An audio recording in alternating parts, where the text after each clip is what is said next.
Fala galerinha, aqui é o Túlio da TI Soluções de Informática mais uma vez. Bom pessoal, isso aqui é mais um vídeo aí demonstrativo, certo? Do nosso trabalho aqui. Essa daqui é uma placa AB540, como vocês podem ver.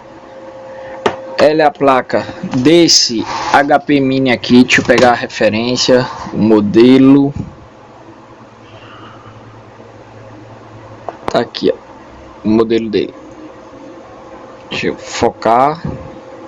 Não sei se está dando para ver aí, mas o modelo é o modelo 110 3115BR. Beleza? Qual o defeito? Morta, totalmente morta a placa. Ou seja, não tinha as tensões de 3,5 volts. Essa placa aqui, pessoal, não tem o esquema elétrico dela. Então eu fiz um comparativo com outro esquema aqui que eu tinha, mas foi incompatível, infelizmente. Mas por sorte eu consegui consertar ela. Qual era o problema? Como ela não tinha os 3,5 volts, a gente já tem um certo conhecimento, já vai em cima do principal suspeito, que nesse caso foi esse carinha aqui. Deixa eu pegar a pinça aqui para mostrar. Nesse caso foi esse carinha aqui, ó, o PWM primário.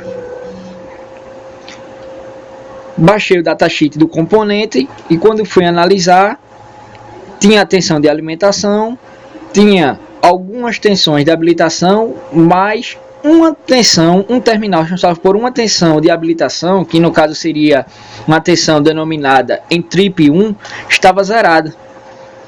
Então suspeitei do PWM. O que foi que eu fiz?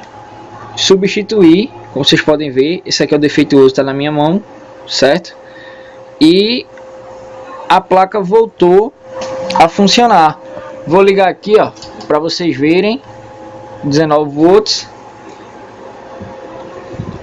que o LED já está aceso. A placa está sem memória, sem dissipador, mas eu vou dar um pause aqui no vídeo para conectar o dissipador, colocar a memória para a gente ver se está dando vídeo, beleza? Bom pessoal, dando continuidade aqui o vídeo, já está aparentemente pré-montado, né? E ainda falta eu fazer a limpeza. Vamos ligar aqui a fonte, certo? Conectei o flat, vamos dar o power aqui. Já ligou, ó, ela não estava ligando. Vamos ver se vai dar imagem aí. Imagem na tela, notebook funcionando perfeitamente. É isso aí, pessoal.